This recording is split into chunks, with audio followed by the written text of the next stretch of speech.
Good afternoon, Amanda Harry here in the WVLT newsroom as we continue to follow a developing breaking story out of Sevier County. We know that a brush fire has now been deemed a wildfire and it is burning at least 30 acres. Our crews in the area say that that size has likely grown considerably since about 1 o'clock, so just in the last hour. What we know so far from the Waldens Creek Fire Department is that 2 structures and 1 car are lost. We do have a witness that we are communicating with on the scene who is looking at this fire through high-powered binoculars and is watching at least 3 cabins burn at this hour on Hatcher Mountain. We do know that an evacuation has been advised by fire crews in the area. Basically, anyone in the Hatcher Mountain area has been asked to leave as crews continue their firefight. The National Guard tells us that they have 2 Black Hawk helicopters on standby to help with this firefight, to help drop water on the area. Tennessee Division of Forestry and Sevier County Fire Department are taking the lead on this wildfire. And of course, we knew and fire officials knew that there was a high probability that we would be in this very position today. We have wind advisory, a high wind warning in effect, making the possibility for downed trees and power lines and fire danger extremely high. Burn bans in effect in some East Tennessee counties as well, as authorities predicted that conditions would be ripe for fires. Now, it's unclear how exactly this fire in Wares Valley started this afternoon, but we do know that there is an active firefight in Wares Valley. We also have an active firefight within the Great Smoky Mountains National Park as well. So this is something that authorities are watching closely. Great Smoky Mountains National Park, by the way, closed several roads and trails at 11 o'clock this morning. They're going to remain closed through tomorrow at 11, or at least until crews can get in, assess potential damage, and reopen the roads, make sure that they are safe for folks. So you're looking at some video of the fire. We see structures on fire in this video. This is from a Dollar General vantage point, but I do want to share some of the other videos that we've been getting into our newsroom. This helps us understand the gravity of the fire and the breadth of the fire as well. And you can see just black smoke billowing into the air there. We should mention, one of our producers just handed me a note saying that Wares Valley Road is now closed at Pigeon Forge city limits. No travel there until further notice. That's coming from the Pigeon Forge Police Department. So this is an indication that the issue or the problem is growing. Another vantage point shows us thick smoke once again billowing into the air. So many people capturing scenes like this today. We do have crews who are monitoring the evacuation situation in Sevier County and also efforts to help people who have had to evacuate. And David Sykes is helping me with this. Do you want to pull up that graphic that we have so we can show people where to go or where to direct friends and family who may be evacuating, who are in need of shelter? We've got some specific shelter information here for you. There is a shelter open at Pigeon Forge Community Center. That is 170 Community Center Drive. Who is under this evacuation? Officials are asking anyone within a 1-mile radius of Indigo Lane in Wares Valley, Hatcher Mountain Road, and any road that leads off of Hatcher Mountain Road to evacuate immediately. This is going to help them with their firefighting efforts. They can focus on that, not focusing on rescue or potential rescue efforts. We do want to go into the studio, the WVLT News studio. Paige Noel, meteorologist Paige Noel, is in the studio there for us with a look at some of these warnings that are in effect that we know are contributing to these fiery conditions in Sevier County. Paige, what can you tell us? The next next couple of hours, the wind's really going to continue to pick up. That means those conditions are going to get worse out there for those fires to start and to spread. Remember, we have this red flag warning in effect for a good portion of our area. However, the mountains has actually been extended through Thursday morning, that red flag warning, which really just means those conditions, those gusty winds, the relative humidity, the dry ground, all of that continues as we head into those really overnight hours. We do have that high wind warning through Thursday morning for the Smoky Mountains, with winds gusting up to 80 miles per hour. Also have that wind advisory for the rest of us, gusting up to 55 miles per hour as we head through the rest of the afternoon and as we head into tonight as well. Relative humidity very, very, very low. So that kind of 20-30% just means that we have really dry air in place. Now we do have a cold front moving in later, but right now these are the conditions that we're dealing with that could spread that fire in Wears Valley a lot easier. And once again, we have those dry grounds as well. We haven't recorded rain since about last Wednesday. Of course, this is data from the airport, but basically since last Thursday, we have been very, very dry. So we do have that dry ground as well to add to the gusty winds and even that dry air, kind of the perfect ingredients for fires to spark, fires to spread, which is also why we have that red flag warning in place. Looking at those wind speeds right now, they are from the south. That's helped filtering in some of that warmer air. These are kind of your sustained winds right now. So from kind of Oneida, Middlesboro to Greenville, they're starting to see those winds at about 15 to almost 20 miles per hour. That's the same here in Knoxville as well. Looking at those wind gusts too, you'll see those winds starting to gust 25 miles per hour there. Sevierville, 36 Knoxville, 24 Madisonville, 31 into Crossville, 32 Monticello, 30 into Williamsburg and into Middlesboro. Zooming in as we head into the Smokies, you see where this pink is? That's closer to that 30 to 40 plus, and that's of course where Wears Valley is, kind of right in this area, Blunt to Sevier County there. 22 mile per hour wind gusts up towards Tellico Plains, and like I said, this is only going to get worse as we head into the next couple of hours. By that 4, 5, 6 o'clock, winds gusting up to 40, potentially 50 miles per hour at times, and we still have that dry air in place. Even by 6:30, look at Townsend. That's not too far from Wears Valley, getting some gusts up to about 45 to 50 miles per hour, getting a small break at least for parts of the valley here, 8:30, but doesn't matter. We're going to continue to see those winds increase again as that cold front pushes in from the west, potentially bringing us some stronger storms as well. We see those winds gusting up to 55 miles per hour there. Crossville as we head into tonight. Townsend potentially up to 70 towards those mountaintops. They could definitely get up to 80 mile per hour wind gusts heading throughout some of those overnight hours. Even this spike at 4:30, 5 o'clock in the morning as the system continues to push out of here. Still hanging on to those windy conditions there towards the mountains and for the rest of us. But by 7:30, that rain has already kind of pushed through our area, pushed out of here as well. By 10:30, kind of still dealing with those breezy conditions tomorrow, but it's going to filter in some of that cooler air, and it won't be as dry outside. The ground won't be as dry. Here's a look at that system we'll be watching as we head into tonight. It's bringing some very strong to severe storms down towards Louisiana. For us, going to bring in some of that gusty rain. Here's a look at the relief we're going to need for these fires as we head into tonight. Bad news is it doesn't move in until a little bit later. They're showing by 1 a.m. starting to see that line of that heavy rain, that gusty rain really pushing into parts of the plateau there. By the time we start to see rain potentially moving into Wears Valley area closer to, I would say, about 3 a.m. Getting some of that heavier rain though as it dies down, pushing into parts of Sevier County, showing by 4 a.m. So you can see some of those pockets of that moderate to potentially heavy rainfall finally starting to push into Wears Valley closer to that 3 to 4 a.m. out pretty quickly and clearing out very quickly as well. Could deal with some very isolated spotty showers as we head into some of those kind of a little bit later into the morning hours there on Thursday, and then not looking at a bad afternoon as we head into Thursday and even into your Thursday night.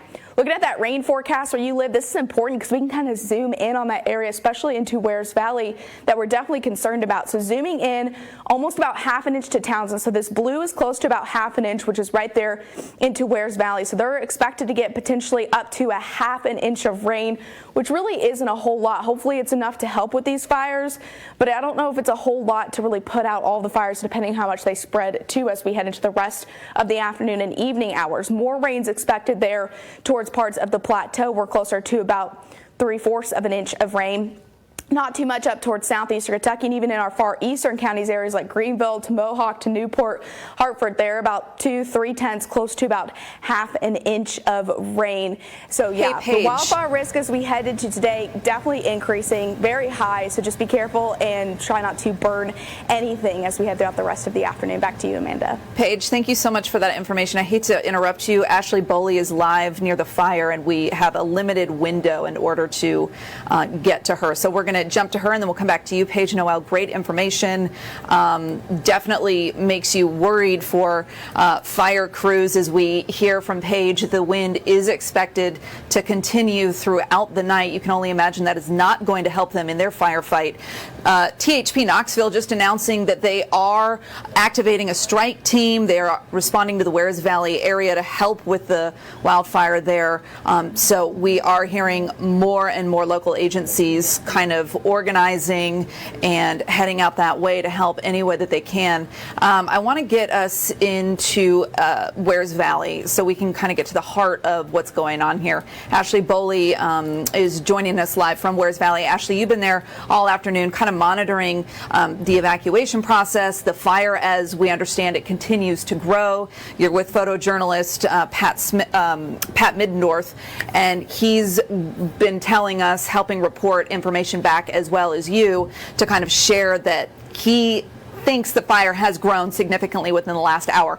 What are you seeing there in terms of the fire's growth, the response to it, and these evacuations?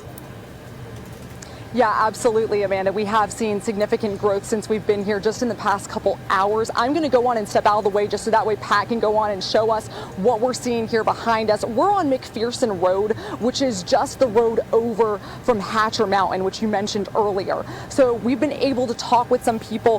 One woman who is self-evacuating, she lives down the road from here, and she doesn't want to be in harm's way with her and her 2 young kids. Another man says that he has a house up on Hatcher Mountain, and that's his full-time residence. It's not a mountain cabin, it's his home. And he and his wife built their dream home up here. And when he retired from the Knox County school system, some years ago now. So in talking with him and in talking with the woman who was self-evacuating, they have both said the same word to me, and that is just anxious. Anxious is what they are feeling. They don't know, he doesn't know if his home has been impacted. He and his wife went to the Great Smoky Mountain National Park this morning just at 10 a.m. Just to go hike, go out for a nice walk, enjoy the day. And when they tried to get back in, that's when they realized we can't. When they returned from that trip. So he left his phone in his home. His wife is out charging her phone. They're not sure where they're going to stay tonight. The other woman, Ashley Simpson, she tells me that she's going to be staying with family and friends in the area, going wherever she can. There's a lot of anxiety, a lot of uncertainty about what is going on here right now. But what people do know is that they are praying, they are remaining hopeful, they are trying to just trust that everything will be okay. Both these people tell me that they are happy to know that they are safe, their families are safe, their pets are safe, and they just want that for as many people as possible during this really difficult time right now. Like you mentioned, we're hearing about 3 homes from somebody who is watching with binoculars that have been engulfed in flames. That is something that we're following as well. We've been able to see different homes catch on fire. A lot of tourists in this area as well. They're leaving to make sure they get to safety. So we'll continue to follow this story and talk with people who are directly impacted, as well as the help efforts that are here working hard to try and minimize the impact from the flames that are burning. Amanda? Ashley, a couple different things going on here. You have to think about school districts all across the country have different spring breaks. So it's highly possible that we've got a lot of people here for spring break. That makes you concerned for people's welfare and safety, because as we saw in 2016 with the deadly wildfires, a lot of out-of-towners didn't know how to escape or evacuate. And that made the situation even more chaotic and dangerous. And so, the benefit here is that it's happening during the day so people can see this. We didn't really had that luxury Yes. in 2016. So a lot of people are taking notice because they're seeing and smelling the smoke. We didn't have that luxury in 2016.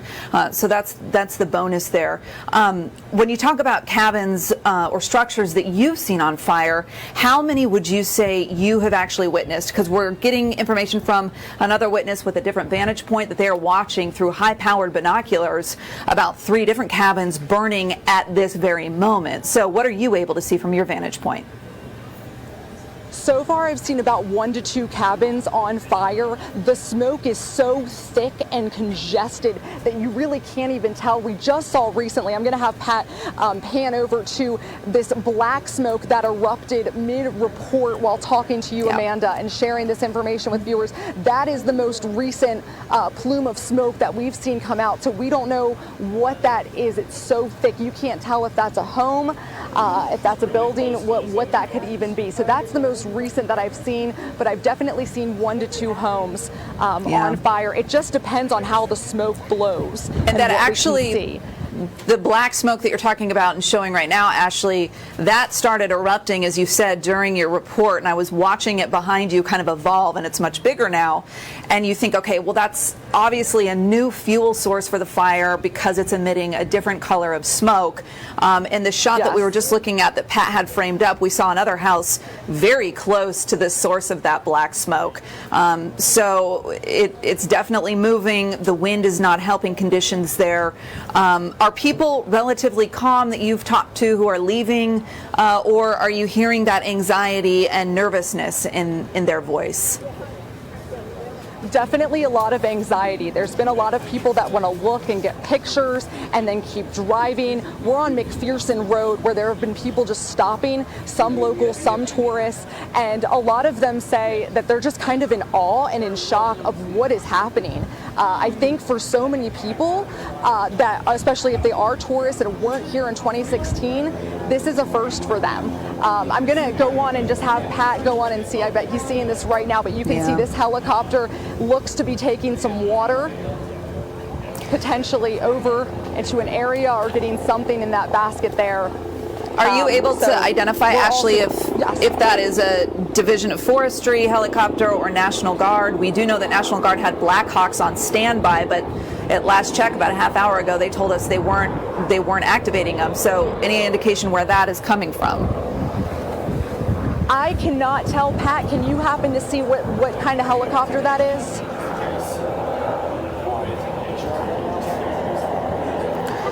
And we see it as you look, It's dumping filling up the water. basket. Yeah. Yes. Yeah, it is. I'll be honest, I don't think I can see what that lettering on the side says there. But it looks like they're filling up right now. David, can you tell? But can you tell which helicopter that is?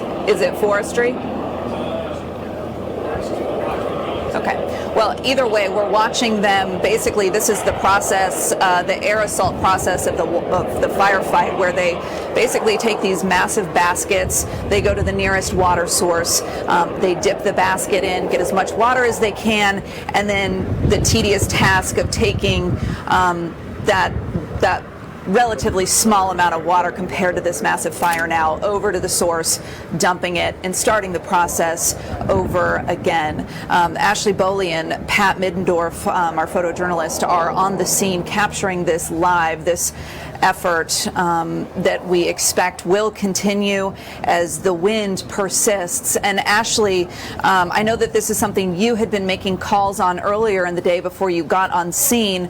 We are learning now that Warewood Elementary School is evacuating to the Pigeon Forge Community Center, and this is something that we have been watching closely throughout the afternoon, is what effect will this firefight have on school systems which are in session right now. So we are just now learning Warewood Elementary School is evacuating. If you have a child who attends that school, they are evacuating to the Pigeon Forge Community Center. Buses are coming to Pigeon Forge Primary, Intermediate, Junior High, and High School, and they're going to dismiss the school as soon as buses arrive. So that is the situation as we understand it right now. Warewood Elementary is evacuated to Pigeon Forge Community Center. Buses are en route to Pigeon Forge Primary, Intermediate, Junior High, and High School, and those schools will dismiss as soon as those buses arrive to pick them up and take them to safety. Ashley, does it seem like they're making any sort of dent in this? I mean, you look at the relative size of that water basket and then the fire, and it just, Yes. Yeah, it honestly, I just feel like there's more and more smoke that's coming, and part of me wonders, though, maybe it's smoke from areas that have been extinguished, and that's kind of a hope I guess I have in my heart. You can kind of see that there are still areas with flames. I'm guessing Pat is kind of showing that right now, just looking at what he's illustrating here, and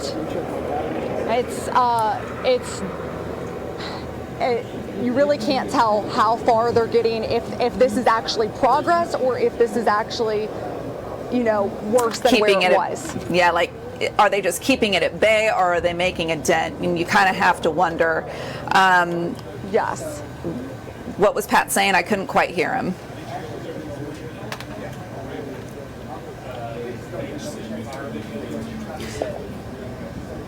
Okay, is Ashley and Pat continue? Ashley, stand by there. We may come to you in a second. We're going to keep taking this video from Pat as we continue to watch this firefight evolve with that helicopter in the air. So we're going to stay with you.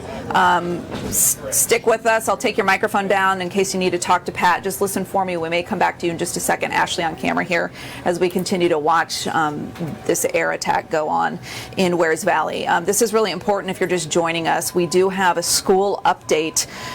We know that obviously an evacuation along the Hatcher Mountain Road area is underway. It has been for the last couple hours. Now we're understanding that a school has already been evacuated and more schools are in the process of evacuating. So Warewood Elementary School already evacuated to Pigeon Forge Community Center, correct, Savannah? They've already evacuated, Savannah? Warewood is already evacuated to Pigeon Forge Community Center. So if you have a child that goes to the elementary school, that's where they are. What we're waiting on now is for buses to arrive to Pigeon Forge Primary, Intermediate, Junior High, and High School.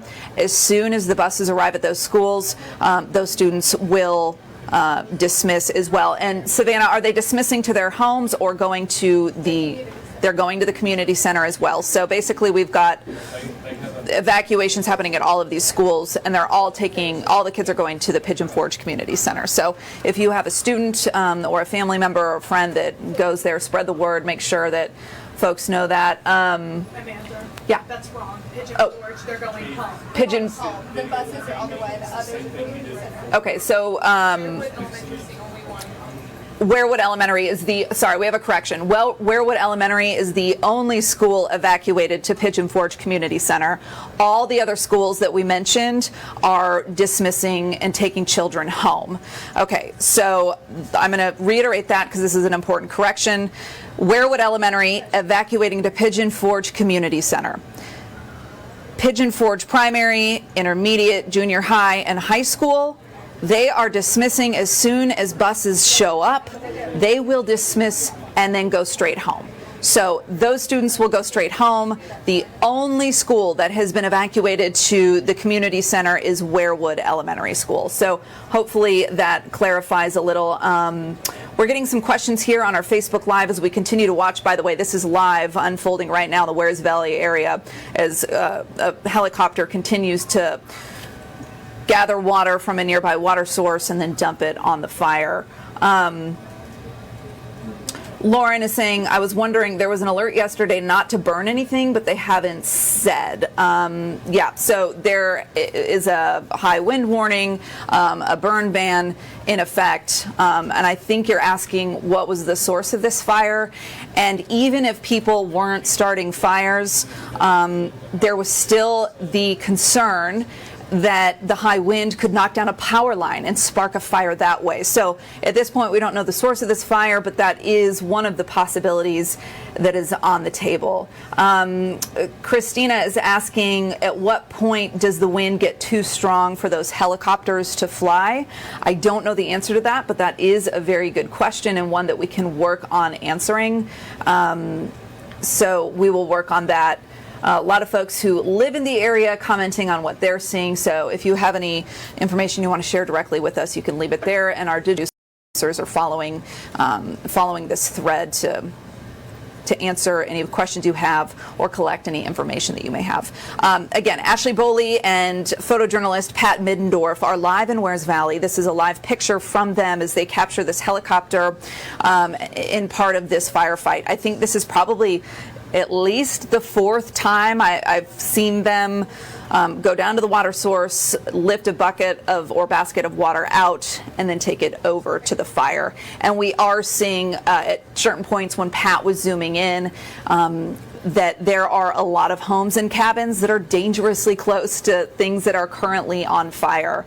At last check, and this was about an hour ago, Walden's Creek told us at least 2 structures were destroyed and that 1 car was destroyed. We also have a witness who is on the scene using high-powered binoculars, and at one point they were watching 3 different cabins burn. So we expect that this could possibly, unfortunately, continue as we hear from Paige that the high wind is also going to continue. So I'm going to pop back over to you, Paige, here, and we want to hear a little bit more about the timeline on this, because I think what you have to tell us could make all the difference in this firefight. If the high wind is going to continue and be sustained, that's problematic for our fire crews. So what are you forecasting at this point, and what's the timeline on this wind? When will it die down? Yeah, we still got really a couple of hours of this, to be honest. Like, we are going to continue to see those winds really increase. That cold front not moving in until way after midnight. So that is still a big concern, of course, is the winds. The winds are going to continue to kind of ramp up here, potentially up to almost 80 miles per hour, especially in those higher elevations.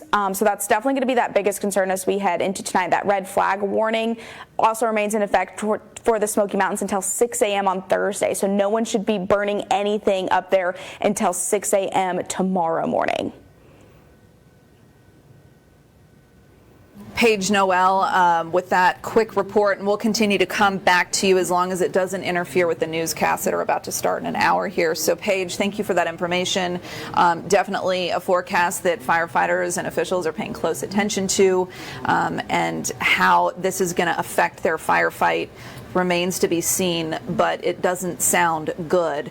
We're going to pop back out live to Wears Valley. Ashley Boley and photojournalist Pat Middendorf are keeping an eye on this situation for us as we watch helicopters dropping water onto the fire. Ashley, if you can hear me, any growth Yes. within the last half hour in this fire? Are you at a vantage point where you can kind of see the cumulative growth in its size?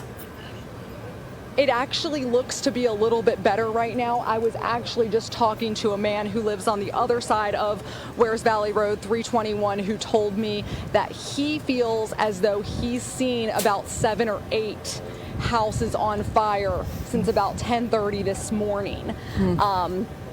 And going back to us talking about how I felt like I'd only seen just a couple in the couple hours I'd been here, he's been watching since late this morning.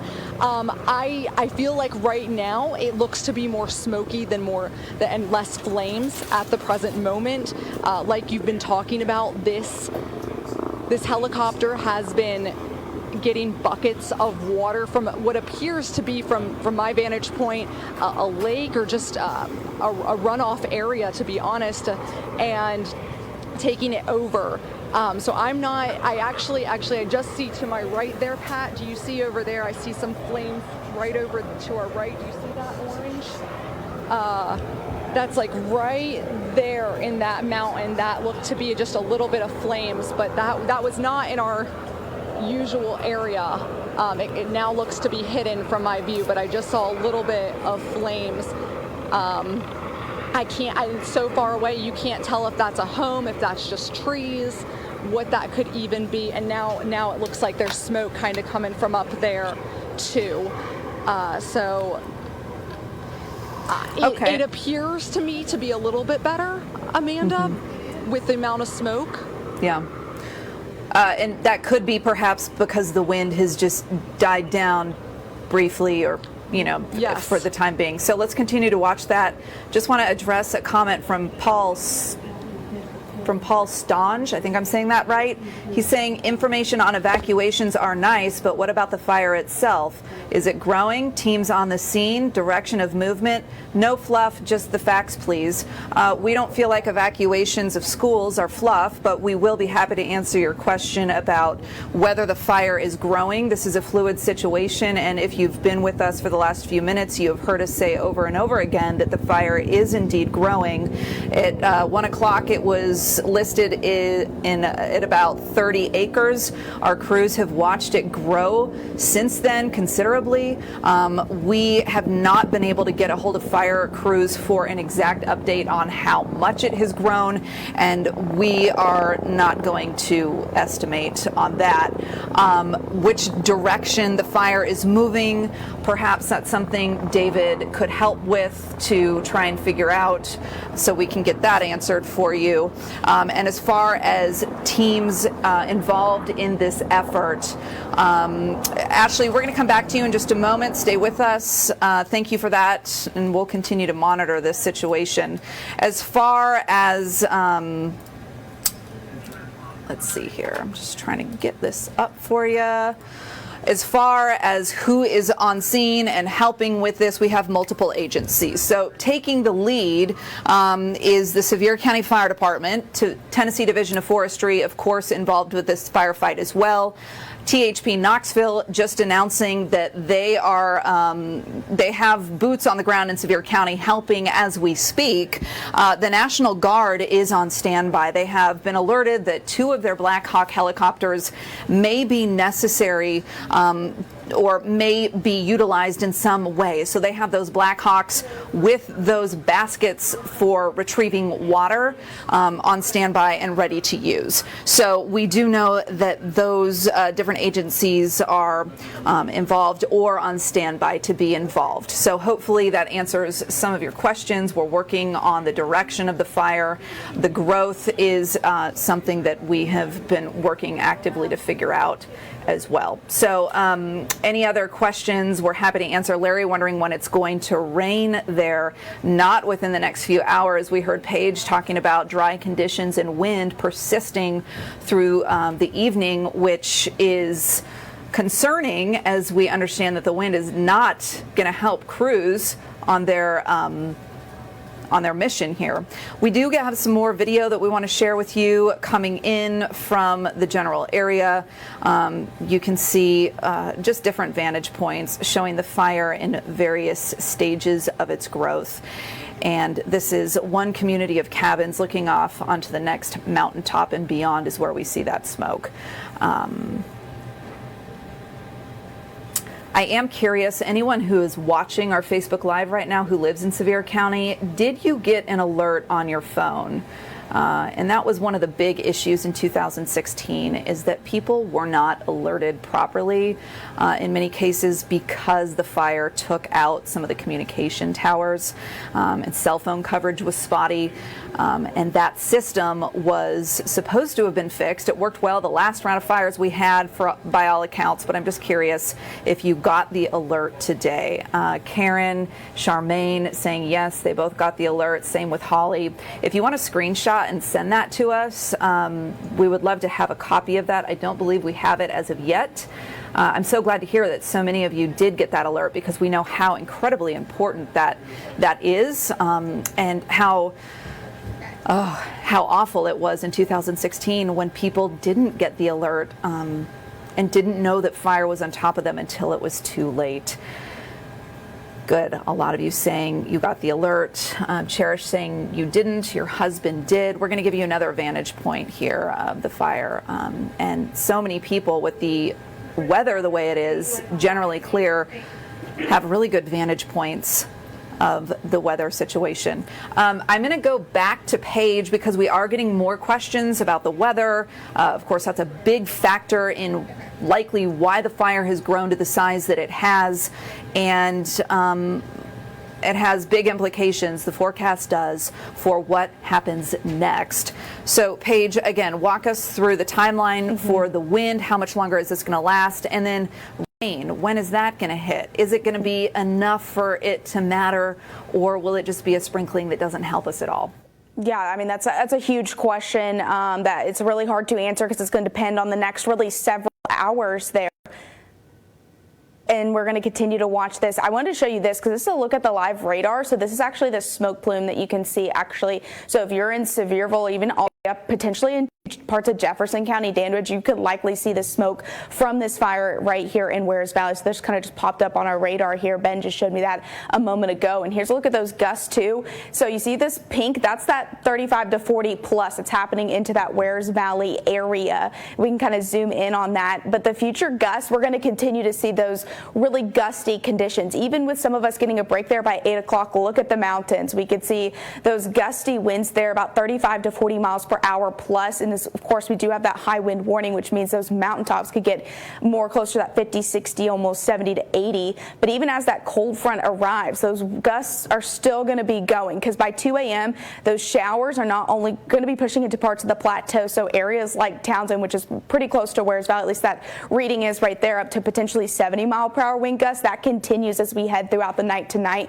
So this could likely continue to be an issue in Wears Valley for the next several hours. Rain's expected to move into Wears Valley, I would say closer to almost 3, 4 a.m. So we're going to still be dealing with those breezy conditions really as we head throughout the rest of the night tonight, Amanda, and then only getting about potentially half an inch, maybe a quarter of an inch of rain. Not a whole lot of rain. I don't know if that's going to do a whole lot to that area as we head into the night tonight, but our map's only outputting about half an inch into that area, kind of riding that line almost 2 to 3 tenths of an inch. So basically less than an inch of rain. If we were getting a little bit more than an inch, I would feel a lot more confident that we could potentially see some relief. Now, it's definitely going to help, but is it going to be enough?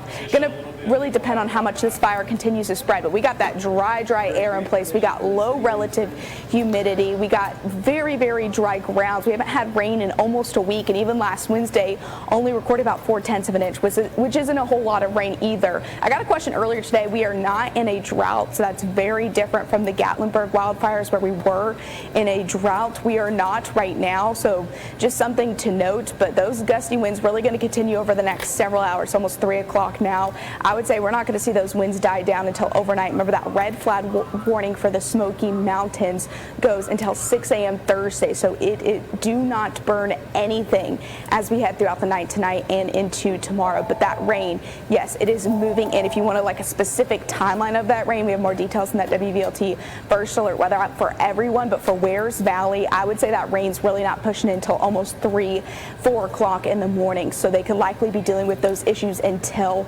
that rain arrives very late overnight.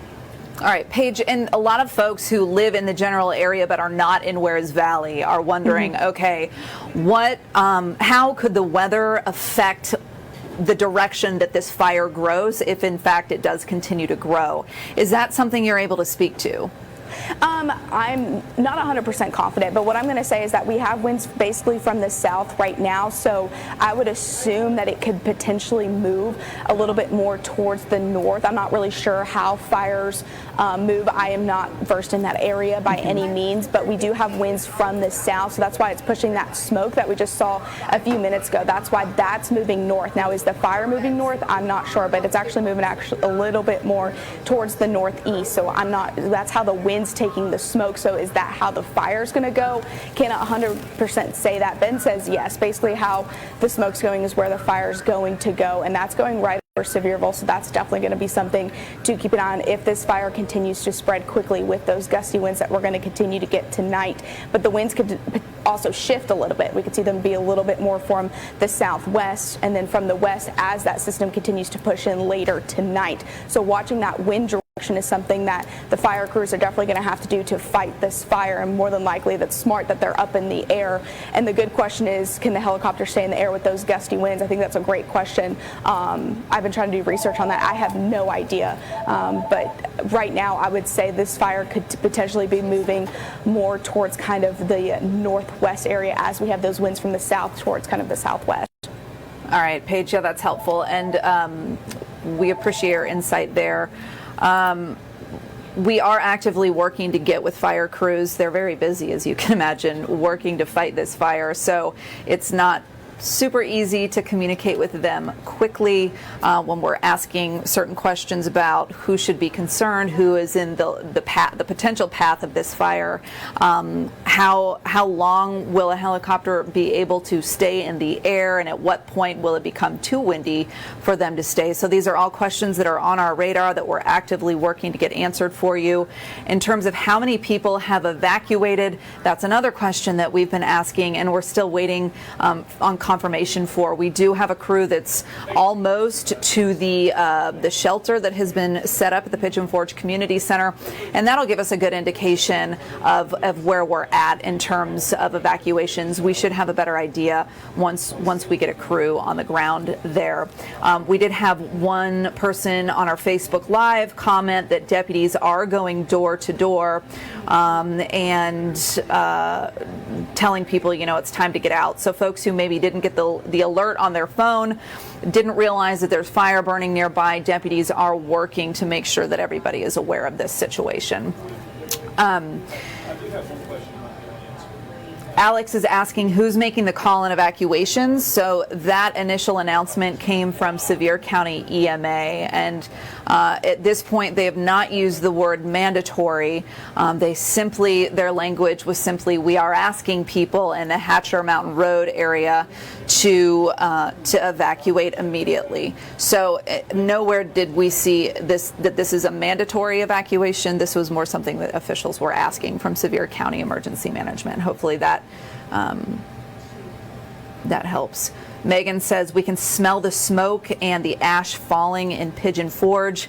And again, as we go back to this live picture of a helicopter actively gathering water and pouring the water onto this fire, we do know that our meteorologists expect the wind to continue throughout the overnight hours, and for that wind to push towards the northwest. And so if we think, okay, if the wind is blowing the fire in that direction, that could be a potential path of this fire. So if you are northwest of Wares Valley, it's probably especially critical that you remain on high alert as we move forward. Jacob asking if they need extra help at the community center.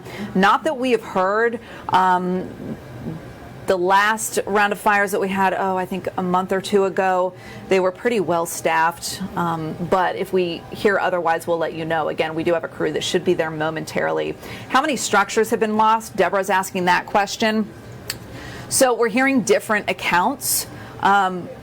Officially, 2 structures and 1 vehicle have been lost according to Walden's Creek Fire Department, but that was at about 1 o'clock when we got that report. We haven't been able to make contact with them since. So that number could very well have changed. And we are hearing from witnesses in the area that they are seeing more cabins on fire, anywhere from 3 to 7. So we know that there are probably more structures that are involved with this, unfortunately. So many people saying yes, they got the alert on their phones, which is great. Christina asking, can civilians help or volunteer? I would say at this point that is not something that officials have relay to us that they need. And if I look back to 2016, the deadly wildfires that we had in Sevier County then, that was never anything that they asked for. What they did was bring crews from all over the country, fire teams from all over the country came to help with that firefight. So they really relied on trained professionals for that firefight, and I would imagine they would probably follow the same protocol this time. But if that changes, we will let you know. Chris saying, I lost my home in Gatlinburg in 2016. Leave if you have to. And that advice couldn't be any better. I mean, it is just so critical that you heed the evacuation warning and leave. If you weren't here in 2016, it was such an awful, awful time for all of us, especially people who lived directly in the path of that fire. And I know that this is probably so triggering as well for people who are still there now and lived through that. So I can only imagine, Chris. I'm so sorry that you dealt with that. We are continuing to watch this live picture from photojournalist Pat Middendorf in Wears Valley as we see now 2 helicopters involved in this active firefight, and we see homes and cabins off in the distance that are just on the fire's edge there, and it's so heartbreaking to see somebody's livelihood on the brink of survival or destruction. We do know that Tennessee Division of Forestry is taking the lead along with the Sevier County Fire Department on this firefight, but the THP has boots on the ground helping, and that the National Guard says it's got 2 of its Black Hawk helicopters on standby to help as well. So we are actively watching as more organizations respond to this fire. And I want to just check really quick here our email to make sure we didn't get any updates. Let's see. Ashley Boley sending in a note with a quick update from someone, a carpenter who is in the area. He says, you know, when we see that black smoke, that indicates the home catching fire, and that would make sense because when the smoke changes color, that indicates a new fuel source. So one would think that that's the potential to be some other type of structure, whether it be a building, a home, or a car. Let's see. Ben Cathy said that he's got a friend out in the area that's watching with some high-powered binoculars. 7 cabins on fire right now. Just want to get through some of these emails and see if we've got any other updates that we can share with you. Again, we do have multiple crews stationed throughout the area, working to get the very latest, and you know, it's kind of a fine balance where we want to get you the information as quickly as we can, but we also understand that they have a very critical, important job to do on the ground. And so by us constantly asking and asking and asking, you know, that's interfering with their job to some degree. So, you know, it's kind of a fine balance where we want to get you the information as quickly and as accurately as possible, but we also want to respect the boundaries as they work this critical mission. Give me 1 second. David Sykes is here with some more information. Fire's going northeast. Okay, fire is going northeast. And it's gone all the way over the mountain into the Shagbark area, which is a community over the mountain. Yeah. Okay, so David No Sykes. estimate on size right now. Say what? No estimate on size. Yeah, I just okay. talked to someone that's working the fire. Okay, got it. So David Sykes is one of our newsroom geniuses, and he just got off the phone with someone who is working this fire right now, and they are saying that this fire is moving northeast. So there were some questions about, and we're seeing an active fire right now from photojournalist Pat Middendorf as this cabin or home is fully engulfed in flames. And this is proof positive of why it's so critical to leave, because you don't know where you could get caught or stuck. Boots on the ground telling our David Sykes in the newsroom that the fire is moving northeast. So if you are northeast of Wears Valley, this is something you want to pay attention to as the fire grows and moves. And that the fire has now moved into the Shagbark community, which is just over the mountain. So we know it's growing. To what degree is unclear. At 1 o'clock, it was reported to us by officials that the fire was about 30 acres in size. We know it's grown considerably since then, but we don't have a number to give you. That's something that we are continuing to work. Kathy saying the fire seems to be going north. Does that mean Seymour, Blount County side should be okay? I think that if you are northeast of Wears Valley or in that path, you want to be most alert and focused on what's happening with this situation. That it would be my best advice to you. These are just scenes that you hate to see. Here's another another cabin or home on fire as Pat Middendorf, our photojournalist in the field, zooms even closer to get details of what's happening through some of that thick black smoke. And at times it's been difficult for him to do that because the smoke has simply been too thick. So this is just like a moment of clarity where we're able to see well enough what's going on behind all of that smoke. And as you can see, the wind is blowing the smoke again, and our visibility and view becomes decreased. I'm just trying to read some of your comments here as we move forward. If you're just joining us, let's get you debriefed on what we know at this hour. You are watching wildfire burning actively in Wears Valley, the Wears Valley community in Sevier County. At 1 o'clock, fire was reported as being about 30 acres in size. Our crews on scene have watched it grow considerably, but to what extent, we don't know. Where is the fire moving? Crews who are actively involved in the firefight telling our newsroom that the fire is moving northeast and has already moved into Shagbark, the Shagbark community, which is just over the mountains. So we are watching it move. We're watching it move in a northeasterly direction. And our team of meteorologists are watching this closely as well. And they tell us that the wind conditions, which, by the way, are a big part of this equation, that the wind conditions are not going to let up through the overnight hours. So we're kind of in a holding pattern. Say that one more time. Cabins on fire. Yeah, we've been watching. I think this is the same cabin on fire that Pat was showing us a second ago. That when the thick smoke, when the wind blows it, the visibility becomes better, and we're able to see some of the detail that we aren't able to see at other times. But there you can see at least 2 cabins burning in the screen right now. If you are northeast of Wears Valley, you'll want to pay attention to this situation because as the wind continues to blow and continues to remain high in the through the overnight hours, that is the potential direction for the fire to grow. What about rain? When's that going to come? Maybe 3 o'clock in the morning, and it's not even going to be enough to help us. That's according to meteorologist Paige Noel. She just doesn't think it's going to be a significant enough amount to do any real damage. So fire crews have no rain to rely on. They have continued wind to deal with.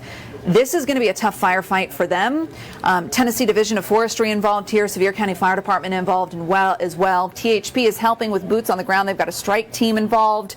And we are understanding the school situation a little bit more clearly right now. Wearwood Elementary School has already been evacuated. So if you have a student who goes to that school, they have been evacuated to the Pigeon Forge Community Center, where a shelter has also been set up for people who have evacuated. Buses were headed to Pigeon Forge Primary, Intermediate, Junior High, and High School. As soon as the buses arrived at those schools, schools were going to dismiss. Buses were set to take kids directly home. So the only school that evacuated to Pigeon Forge Community Center was Wearwood Elementary School. Paige Irwin saying, yes, it came over the mountain.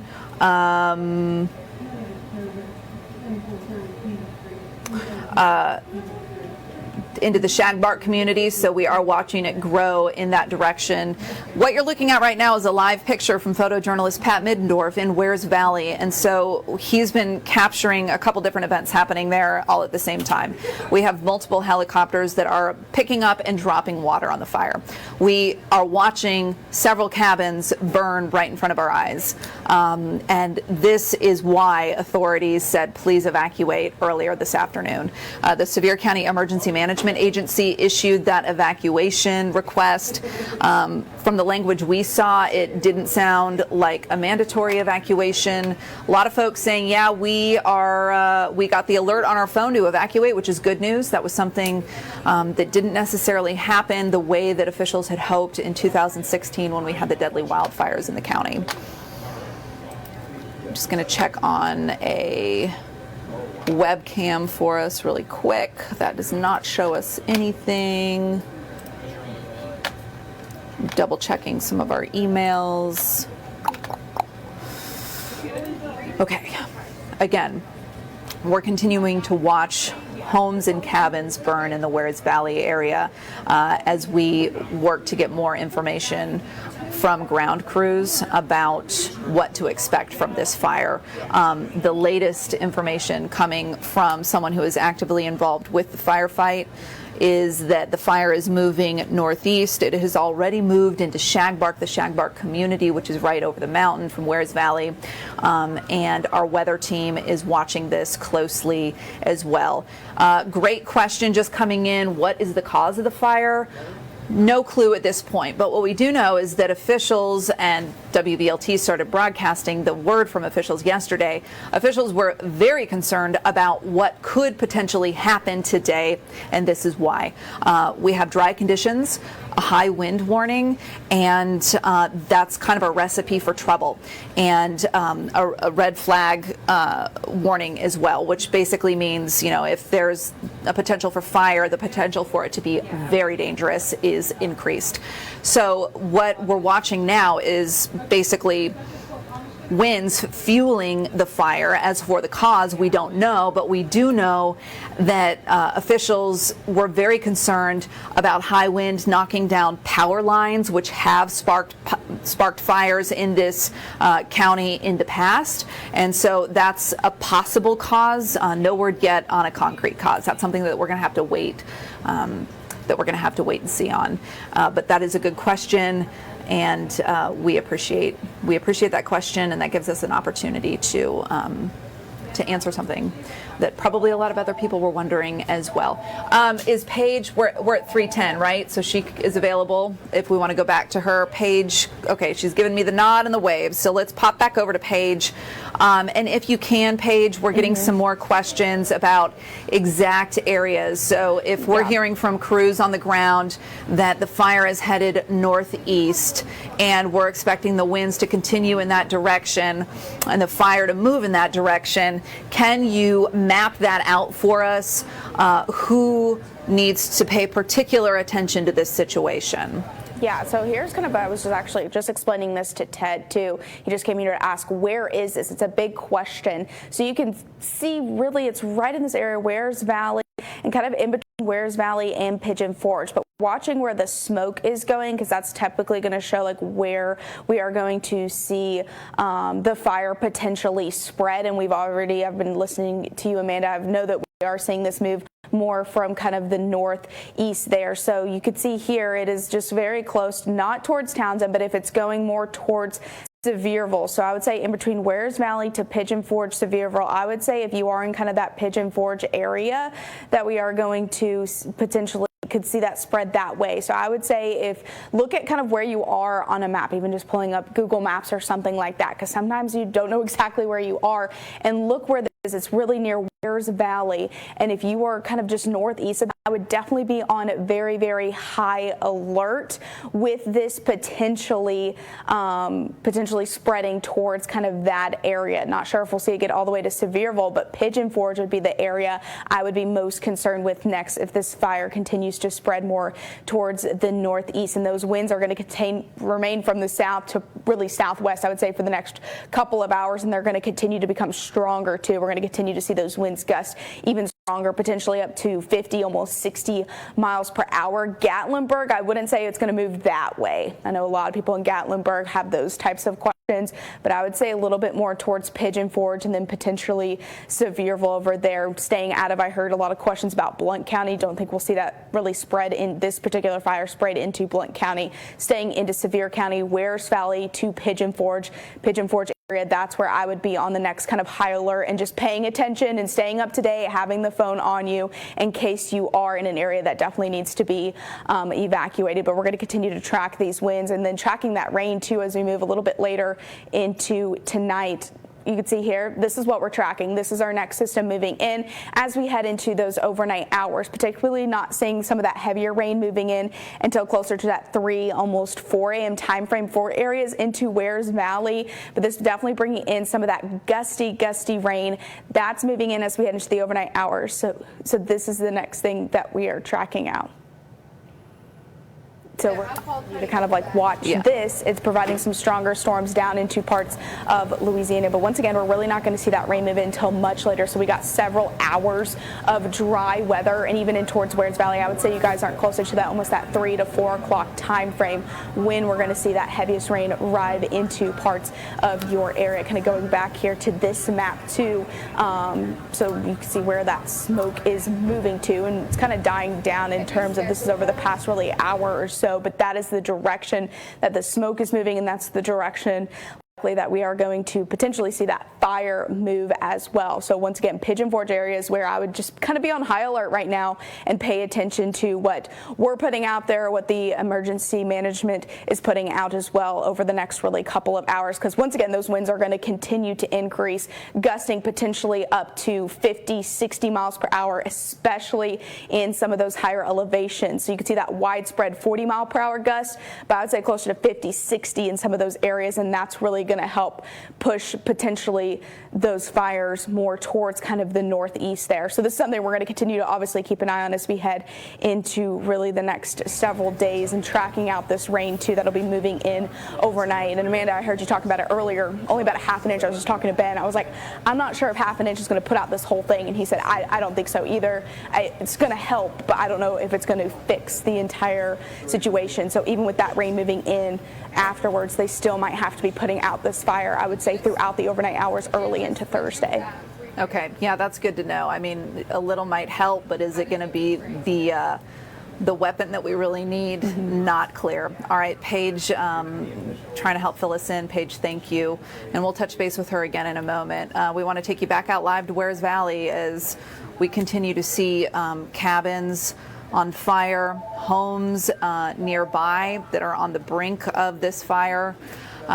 We are learning, and this is important, that a mandatory evacuation has now been issued for the Hatcher Mountain area of Wards Valley and Shagbark and Little Valley resorts. So a mandatory evacuation is in place for Hatcher Mountain area, Shagbark area, and Little Valley resorts. People who live near these areas should also evacuate. That is coming from Sevier County. So directly from Sevier County leaders, they are saying if you live in these areas, it is time for you to go, and this is not an ask. This is now mandatory. So earlier it was simply an ask. Now conditions have worsened to the point where Sevier County authorities are saying, okay, we are at a point where this is critical and the evacuation is now mandatory. So if you are in Hatcher Mountain, Wards Valley, Shagbark, Little Valley resorts, or anywhere near those areas, this is time for you to go. There is a shelter set up at the Pigeon Forge Community Center to help folks who need somewhere to go. And we are hearing from the live picture that you're watching is coming from photojournalist Pat Middendorf. Our reporter Ashley Boley is on the scene with him, and she's talking to people who are evacuating. And I just want to read a tweet from Ashley Boley that just came down. She said, "I just hugged a woman who believes her home is destroyed. Betty Ramsey tells me she grabbed her purse, her jewelry, her medicine, and evacuated her home. She asked if we had aerials. Ashley told her no, because of the wind. It wasn't safe for us to fly our drone this afternoon. And she was asking for those aerials so that she could see, is my home still standing or is it gone?" As you can imagine, she is unsure of what comes next. And so that's just a snapshot of what evacuees are faced with. The question of, will my home still be standing when this is over?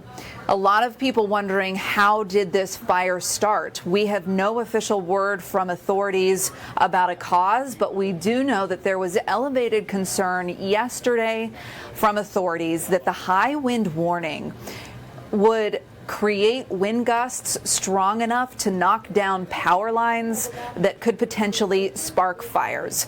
And so that was one concern, that we would have strong wind knocking down power lines, starting fires, or that people would be burning on their property, and that the wind would blow the fire out of control, or that people would throw a cigarette butt out of their car and that would spark a fire. So all of these concerns since yesterday that authorities were sharing through us with you and asking you to really think about in these hours as we move through these dry and windy conditions. Some people asking, well, what about lightning?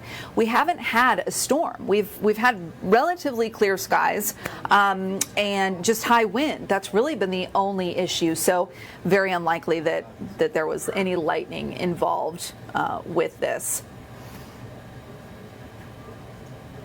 Yes, Jacob, if you're just joining us, we did mention that mandatory evacuations are now underway. So this is no longer a simple ask from authorities. This is now mandatory that if you are in this area that you head on out. And June, you're saying that he got the new alert on his phone, which is great.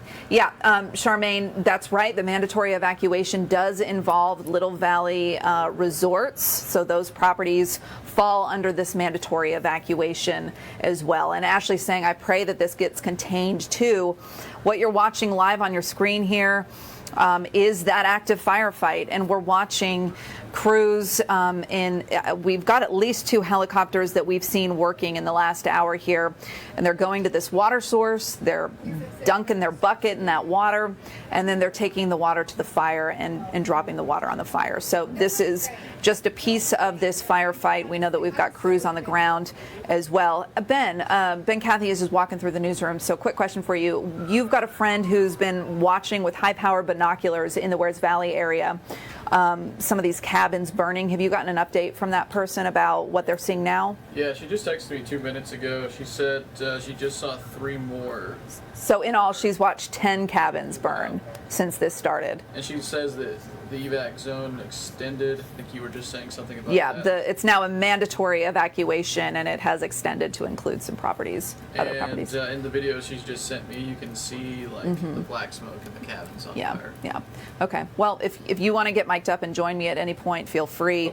Okay. Ben can help provide some context about how the weather is affecting what we're watching unfold here. He's going to come over in a few minutes, and if you've got any weather-related questions, he's the one to chat with about that. He'll be back in a few minutes to help us.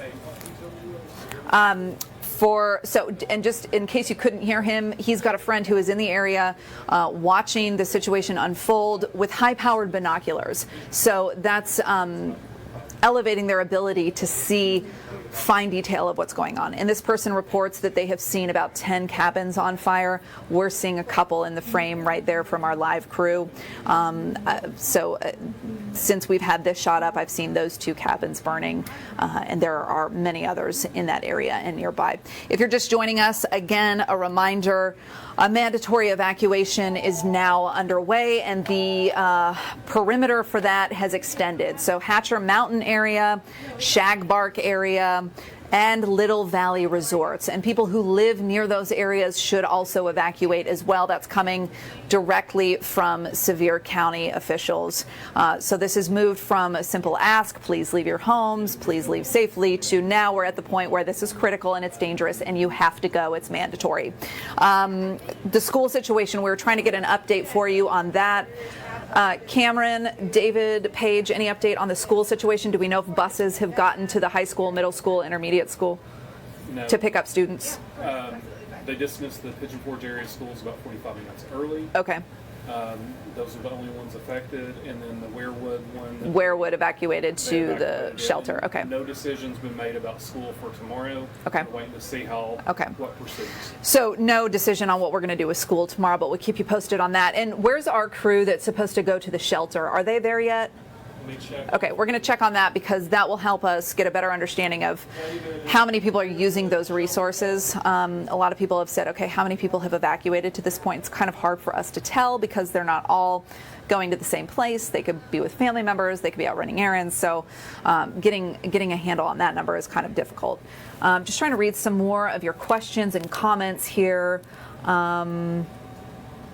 Yeah, a lot of questions about how are the helicopters flying in such windy conditions. That's something that we're actively trying to get answered for you. I imagine that these are likely helicopters with the Tennessee Division of Forestry that are probably well trained to fight fires in helicopters in these types of conditions. But again, working to get that information for you. the good news, a lot of you saying that you have been getting the alerts on your phones, which is great. You know, that didn't happen for a lot of people in 2016. And what we're seeing now on our screen is so triggering. I can't even imagine how people who live in Sevier County and lived and survived 2016, how you process what's happening right now emotionally. I can't even begin to imagine how difficult that must be for you. You know, our entire newsroom, me included, were in Sevier County the night of the wildfires, and it was devastating to watch how it ravaged the community. So our hearts are with you, our thoughts are with you, for folks who are kind of reliving that right now watching this, and for folks who are living this right now and wondering, you know, is my home still going to be standing when I go back? Ashley Boley is with our photographer who's giving us this live shot right now, and she just tweeted that she hugged a woman who believes her home is destroyed. Betty Ramsey told Ashley she grabbed her purse, her jewelry, her medicine, and evacuated her home. Asked Ashley if she had aerials, hoping that she might get an answer through aerial footage if her home is still standing. It was too windy for us to fly our drones, so that is not footage that we have. Yes. Currently, there's about 18 people in the shelter. Oh, okay. 12 adults, 6 children. The 6 children are from the elementary school. Okay. At one point, there was about 75 people there. The bulk of them were about 60 kids that had been evacuated from the school, and that's all from Sam Luther, who's up there right now. Okay. Is he going to be in a position to go live for us? Amen. Cool. Cool. Okay, so David Sykes just trying to coordinate some of the information for us. Sam Luther is our reporter that is now on scene at the Pigeon Forge Community Center where that shelter has been set up. And we're hearing from him that at one point 60 children who were evacuated from Warewood Elementary School were at that shelter. That number has dropped to about 6 kids now.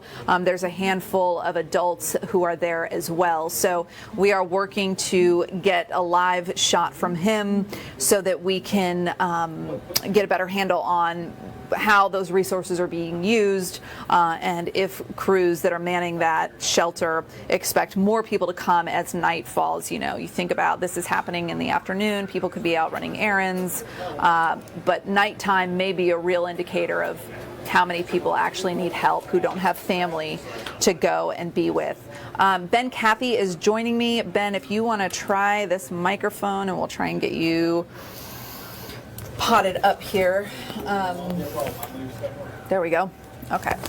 So Ben is joining us. You might want to stand down just for, yeah, there we go. Okay. So a lot of people are concerned about the direction of this fire, who is in the potential path of trouble, who should be on high alert for the direction or route that this could potentially take. We know from crews on the ground, they're telling our newsroom that the fire is moving northeast. And so if we think about all the areas that are involved or potentially involved with this, in your expert opinion, who needs to be paying close attention? So the fire's actually able to move uphill right now, and we got some reports from near the Dollar General in Wares Valley, and then that Papa's Catfish Kitchen, that Cajun restaurant. This is moving kind of parallel to 321 through the mountain pass. You've got some of those tourist areas on the backside of Pigeon Forge near the corner of 73, like Wares Valley Zipline Adventures. Let's just say that as a general direction. Then you've got those mountain coasters, and then the backside of Pigeon Forge near Walden Creek. So generally pushing towards the Sevierville address, but moving generally towards so up this way. Yeah. So moving up this way. Yeah. So Okay. basically along 321, Hatcher Mountain's been especially hit. My friend out there said that she just saw 3 additional cabins catch. You mentioned that. She says, you know, the fire's not necessarily moving closer to them at the moment, but they're packed now and they're watching it closely. And this is a family that just moved here recently from up north. That this is their kind of mountain getaway. It's a pretty popular time this time of the year. Okay. So a lot of people in town for spring break may not have heard about this red flag warning. Right. But it's just so fast moving with these winds. And I think, Amanda, the winds may actually increase a little bit as the evening goes on, as we get closer and closer to the rain. And to what Paige was saying, too, I'm not thinking this will be enough rain amount to be able to put this fire out. Perhaps stop it, but is that fresh stuff we're seeing? We are watching Sam Luther conduct an interview right now. David Sykes, it appears as though he's at the shelter that's been set up. Does he know that we could potentially take him live? No. Okay, we're going to hold off on taking him until he knows that he's ready to go. Yeah, this is live. This is a shot from photojournalist Pat Middendorf, and we've been holding this shot from, he's been zooming in and out on different spots within this shot for the last hour or so. And we're watching, that's a helicopter dropping water. We have been, depending on the moment in time, we either have really good visibility or really poor visibility. And I imagine, Ben, that's because the wind is blowing the smoke out of the way or blowing it back into frame. So at certain points, we've been able to see really good detail. And then at other points, we really haven't been able to see anything at all because the smoke is just so thick. And so we've seen a couple cabins in this shot burning, and then of course there are many others that are nearby that are as of yet untouched, but how long will that last? And that's the concern. Yeah, this is jumping the ridge lines, moving uphill. There's another one that looks like it may have just caught fire. And then I'll show you, if you want to look at this video while I talk a little bit. Yeah.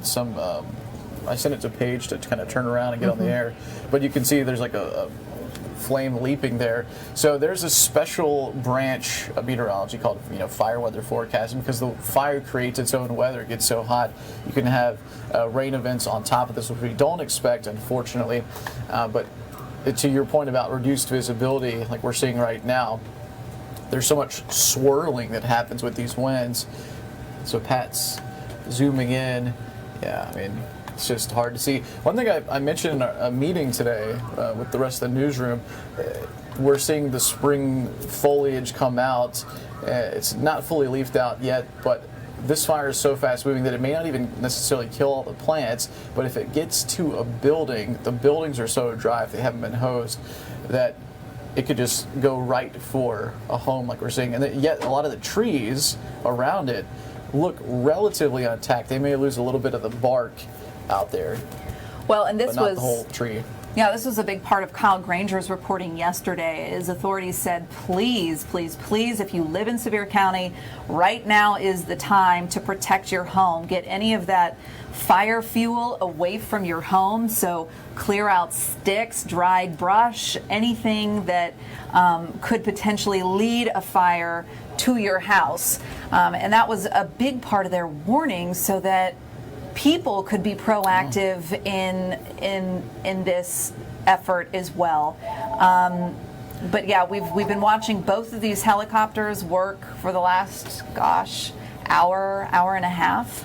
And we were talking earlier, what it is process when you see how tiny the buckets full of water are in comparison to the size of this fire, which, by the way, a lot of people have been asking us, what is the size of the fire? 1 o'clock. Last report we got from officials that it was 30 acres, but we know that it's grown considerably since then. We have not been able to get an accurate estimate on the size from officials. So that's something that we're actively working on. And one thing I'd like to find out, there's no way for me as a non-pilot to know, but earlier this week with the Thomas Divide Complex fire, it was getting so windy that they had to take some of the air support out of the skies because the wind.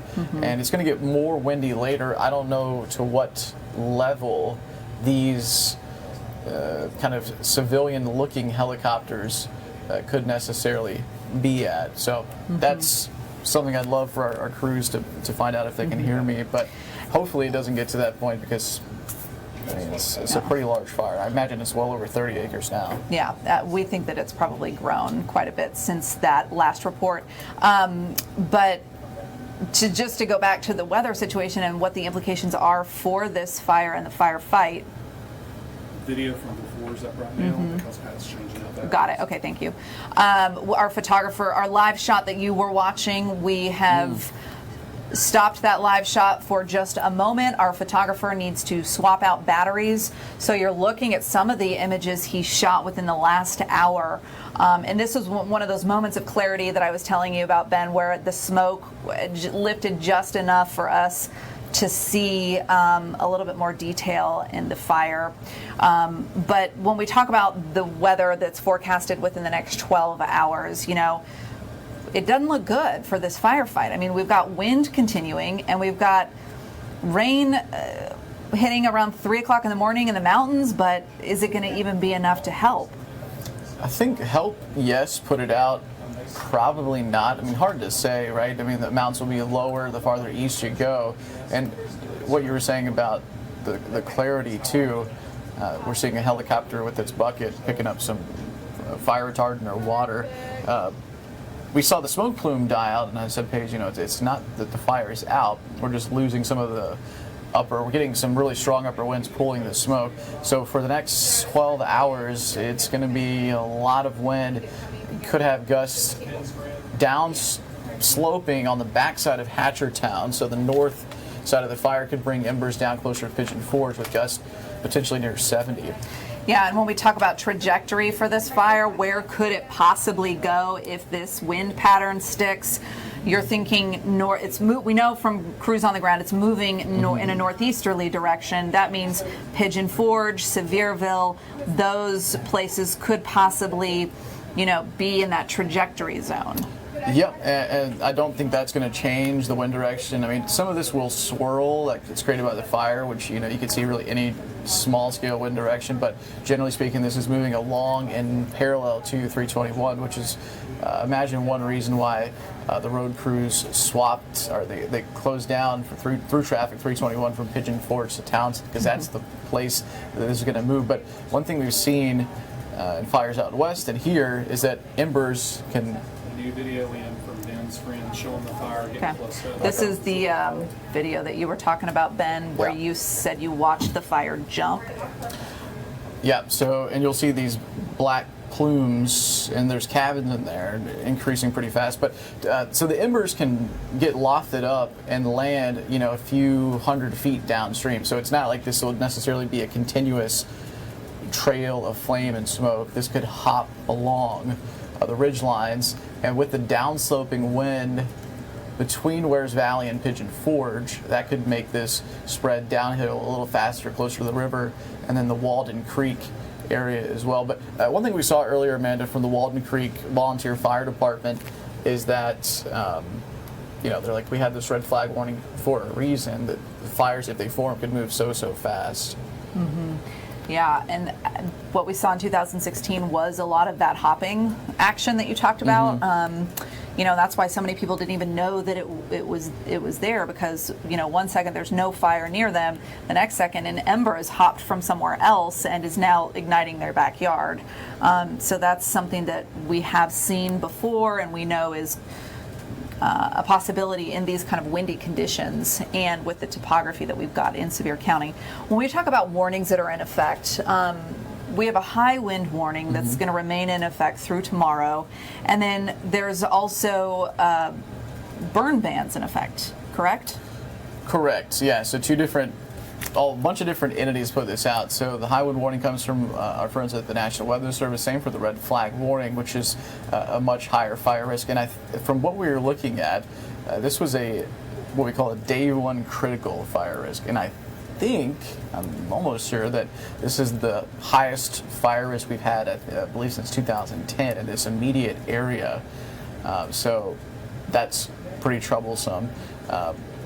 But sorry, what was your question again? Yeah, we know that different agencies have issued burn bans, and that's like been the word since yesterday. Please don't burn anything. Don't throw cigarette butts out of your car window, all that jazz. Yeah, and the burn bans come from the local sources or the counties. And we actually talked to Chief Cole yesterday, I believe from Gatlinburg, and he was saying the biggest culprit so far this year and recently has been power lines coming down, sparking.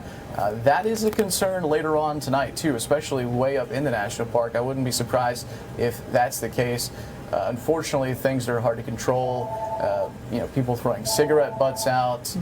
That is the one I mentioned last night on the news that was giving me pause for concern, because people might be driving through town and not have heard about these red flag warnings and just throwing the cigarette butt out, and boom, a couple minutes later, we've got a fire. Yeah. Okay, we do have a couple questions that we want to get to. Folks asking the direction of this fire. We know it's moving in a northeasterly direction, so Pigeon Forge, Sevierville, if you live or are in any of those areas, you're going to want to watch this situation closely. We are getting an update about 5 minutes ago from firefighters who are working in the Shagbark area. They say that they are combing that area, looking for any possible fires. They're making sure everyone in that area has evacuated as they move through. They've got a lot of heavy smoke, which we've been showing you. And then we're also learning directly from Sevier County officials that this evacuation order is now mandatory, and it has expanded to include not just the Hatcher Mountain area of Wares Valley, but again, the Shagbark area, and then resorts, Little Valley Resorts properties, and anyone who lives near any of those landmarks. So this is no longer a simple ask to evacuate. It is now mandatory, coming from Sevier County authorities, that you head out if you're in that area. And we are getting reports from some of you who live in the area that deputies have been going door to door to make sure that everybody understands that it's time to leave.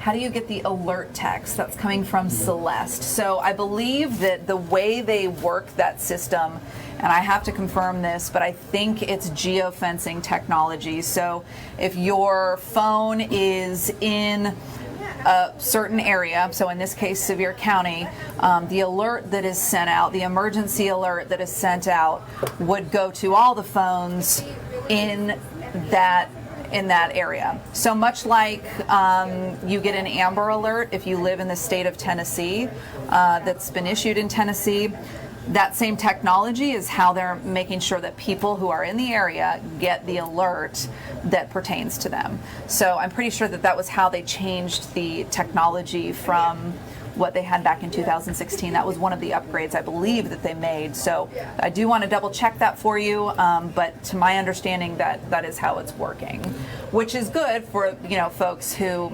are from out of town and are here visiting for spring break, that wouldn't necessarily be signed up to get the alert. They would hopefully get it regardless if they were signed up for anything.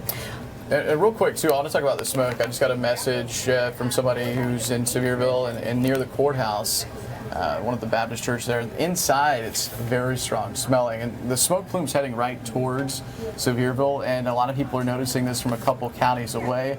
Right now, the air quality, as of a couple minutes ago, man, it was still in pretty good shape, as we see here on our live stream, the cabin burning. But the smoke plume, people are seeing it from multiple counties away, easily seeable in Granger, Jefferson. So if you're wondering where is that coming from, is that close by? This is just north of Wares Valley, near kind of the Hatchertown area, not far from Walden Creek. Technically, a lot of this is a Sevierville address, but it's not it's not like in town Sevierville by any means. It's actually moving a little closer to the 321 Wares Valley Road backside of Pigeon Forge. So that turnoff where you get to Publix, not anywhere close by there yet, but that's the general direction it's moving. So the smoke, definitely a concern. If you don't have to be outside in Pigeon Forge or Sevierville, you may want to limit your time outside. Yeah, that's good information there. And for folks who, live in the area, just a heads up, Wares Valley Road is closed at Pigeon Forge city limits. No travel through there until further notice. That's coming from the Pigeon Forge Police Department. It looks like Sam is set up. David, do we know if he's about ready? Okay, got it. So Sam, we've got a reporter who is live at the shelter, where we know that at one point there were about 60 kids from Warewood Elementary School who had been evacuated to that shelter. He's on scene now. We've been watching him on his live feed interview people, maybe 6 kids still there, and then a handful of adults. So we're waiting to take him live so we can get a better idea of... Oh, he can hear me. Okay, perfect. let me, David, what microphone do I need to get him potted up so we can hear him? Perfect, thank you. Okay, so Sam Luther, you are about to be live here. You're at the Pigeon Forge Community Center. Shelter is set up there.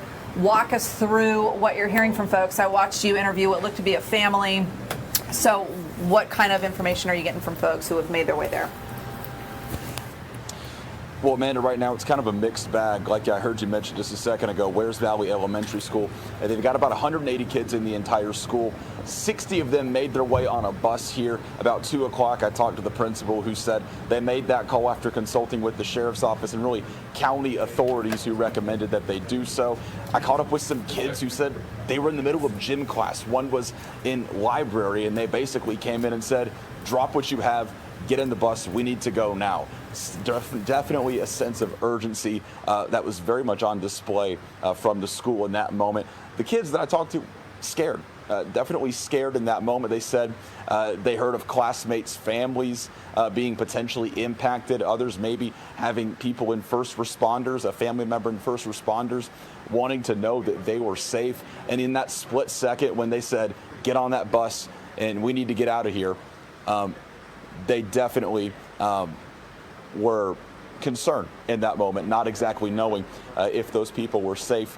Again, I've been in touch with them to make sure that that has been the case. But Amanda, I also touched base with a family who came down from Ohio. It's the first time ever in Tennessee. They said in Ohio they don't ever really have to worry about wildfires or anything of that nature. It's the first time they've ever had a notification or a warning like this. It's the first time they've ever had to take shelter like this. Behind me, you see actually the Red Cross is just now coming in here. They're bringing in some snacks. They're bringing in some water. At about the peak, they had about 75 people here, about 60 from the school, a little over a dozen, maybe 15 to 20 other people.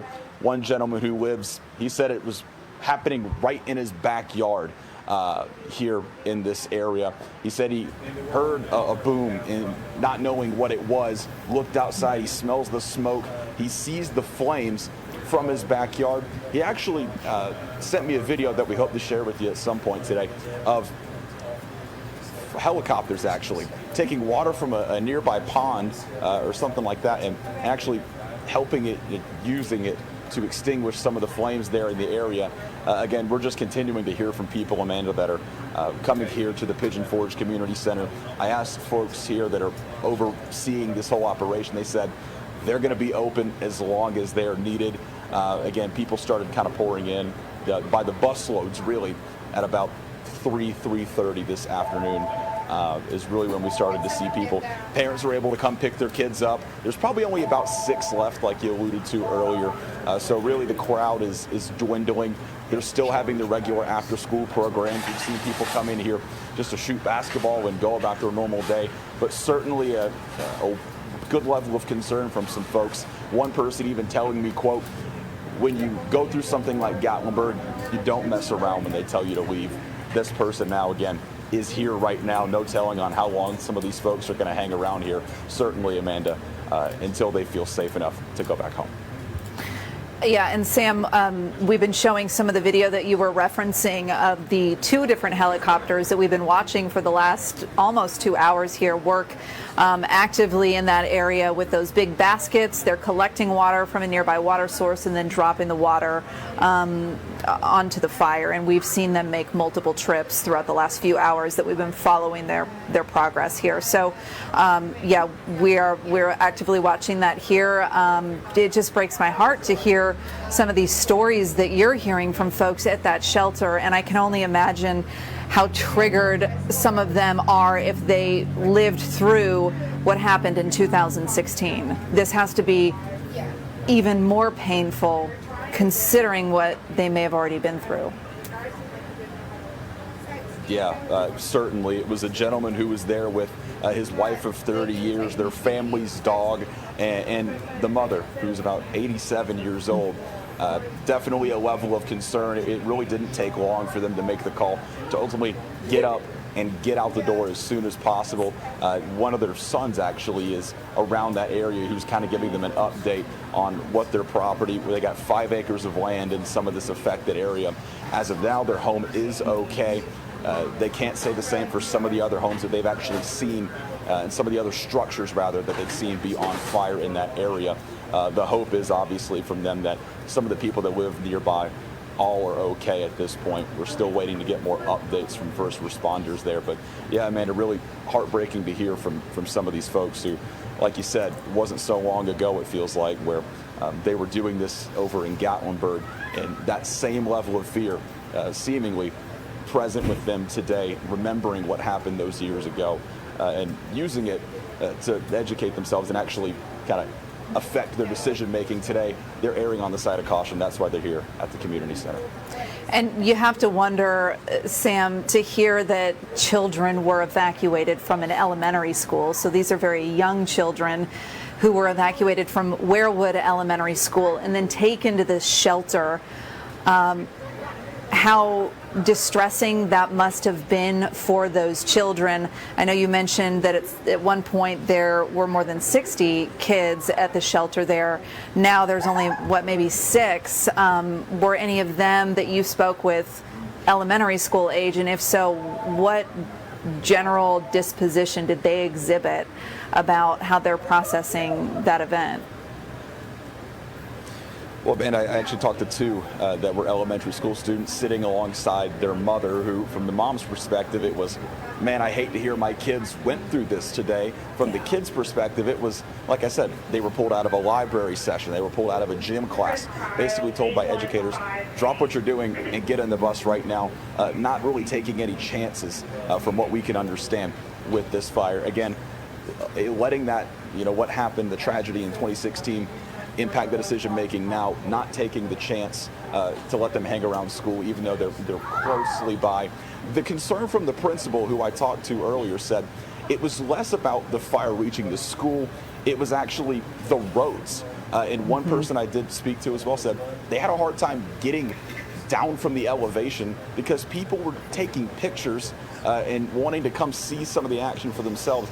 They said it was especially tough for them to get off of that elevated area down to safety here because of that. So certainly a level of frustration from a few folks. But to get back to what you asked, Amanda, with the kids, fear. I mean, certainly fear is an accurate word from a few of them that I spoke to. They didn't know if, a friend's parent was safe. They didn't know if their parents were safe right away. Obviously relieved to see them, pick them up here at the community center. But certainly fear was a common denominator, a common theme through the conversations. Yeah. I can only imagine. Did the folks who are manning, we've got Ashley popped up here. She gets ready for her live shot at 4 o'clock. Did they make mention at the shelter, Sam, how many people that they are anticipating will trickle in as the night wears on? You think about people who maybe were on vacation, they may need somewhere to go. People who don't have family in the area may need somewhere to go. So what are they expecting happens tonight at the shelter? And how many people are they set up to help? Well, Amanda, they right now are saying basically, come one, come all. If you need shelter, they're going to find a way to accommodate you here. And they've really deferred the folks here at the community center to the Red Cross, who you may have even seen it during our conversation. A couple of them are walking behind me, bringing in cases of water, a bunch of snacks, really. Like you said, not knowing exactly how long this shelter here is going to be needed for. So that's the unknown question right now. I hope to get with some of the folks, one of them who actually just walked right behind me a second ago, and find out those details for you, because it is important information. But I do know for certain the community shelter did say, hey, as long as people need to come here, we will be open and ready to serve you guys and provide a safe place for people to come to. Okay, and what about pets? Are people allowed to bring pets with them to that shelter, Sam? Any word on that? We do have some folks asking on our Facebook Live. Yeah, Amanda, absolutely. They're actually one of the families I spoke to, not the one on vacation, but the individual who was there with his wife, his mother, they actually had their family dog with them as well. So there, you can bring your pets here, certainly. There's a room station sort of back tucked away from the main area of the community center where people can go. So yes, we have seen at least one dog in there, so you can bring your pets, yes. All right. Yeah, Sam, that's an important thing to point out. So folks who are asking on our Facebook Live, can I bring a pet, an animal with me to the shelter at Pigeon Forge Community Center? Sam saying yes. The answer is yes. Sam, we'll let you go. I know you need to get ready for the 4 o'clock show, and we'll continue to touch base with you throughout the night. Thank you for that report. Keep us updated on how that situation evolves at the shelter set up for folks who are now under a mandatory evacuation. So Sam Luther reporting for us. Sam, thank you. We're going to take you back out to some of the video that was shot within the last hour here from Pat Middendorf, who is one of our photojournalists who's live in Wears Valley. This video that you're looking at is not live, but was taken within the last hour or so. And we're watching cabins burn in Wears Valley. Very important, we do want to let you know that the evacuation request has now turned into an order. So a mandatory evacuation order is now in effect for the Hatcher Mountain Road area, and for the Shagbark area, and for some of the resort properties belonging to Little Valley Resorts. And then folks who live in any of those general vicinities are asked to evacuate as well. So the fact that this is now a mandatory evacuation coming directly from Sevier County is an indication to us that the situation, is becoming more extreme, and authorities are becoming growingly concerned about safety for people in that area. We have seen multiple cabins on fire. The official word from crews is that 2 structures were completely destroyed. That came at 1 o'clock. We know that that number has changed, unfortunately, dramatically. We have witnesses in the area telling us that they've seen at least 10 cabins on fire. So we know the number of properties that have been destroyed in this will continue to grow. Folks wondering, should I be worried? Am I in the path of danger? The answer is that fire crews on the ground tell us this fire is moving in a northeasterly direction. So folks who are in Pigeon Forge, folks who are in Sevierville, folks who are northeast of Wears Valley, you need to pay close attention to how this situation develops, because the way the wind is blowing and this fire's proven pattern of hopping and skipping along shows us that that is the direction that it is going to move, if in fact it continues to move. So if you are northeast of Wears Valley, pay attention to what's going on. You should be getting the alerts from emergency management officials in Sevier County. You don't have to sign up for that. They automatically come to your phone, so no need to worry about that. Let's see. How big is a fire? Question coming from Ashley. So this is a point of contention for us, something that we have been actively working to answer for the last few hours. The problem is the people who would likely measure all of this, they are actively fighting the fire. So at 1 o'clock, 30 acres, that was the last word. We know it's grown considerably, but by how much, we're unclear, except I told you, David Sykes, he should be. Why am I standing here? David Sykes should have the microphone on and be doing this. You're getting word on growth. Just talked to Will Puckett at the community center. Okay. They're trying to evaluate how much the fire has grown at this time. They do not have an estimate, but they did tell Will also it's a very low percentage of the fire that has been contained. Okay. Very low percentage. Okay. So Will Puckett, and I wanted to mention this earlier, but we got sidetracked. So Will Puckett is at a command center that has been set up. So a staging center that gives media direct access to officials with information so that we can get it to you quicker. That's just been established, so we're hoping that the line of communication will open up because of that. But he is saying that they are still actively working to evaluate the size. That's why we have not been able to give you a good answer. Boots on the ground don't have a good answer yet either. They are working to determine the size of this fire and how much it has grown.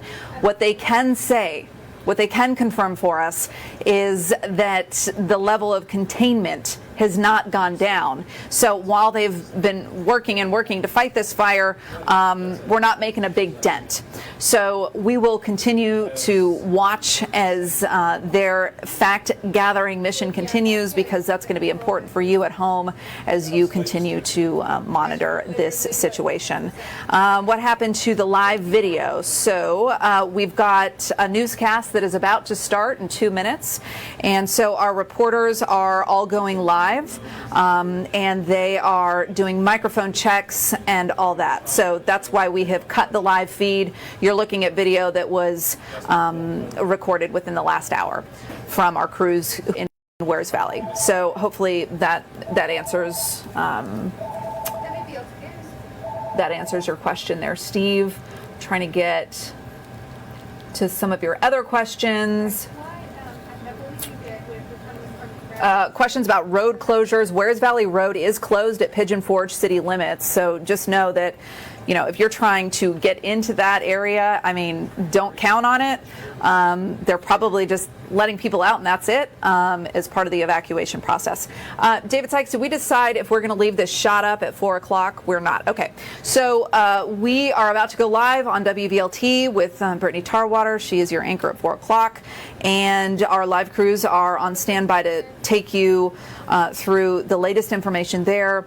We will come back here to streaming platforms, the WVLT News app, and the WVLT Facebook page with more developments on this story as we work our way through the evening.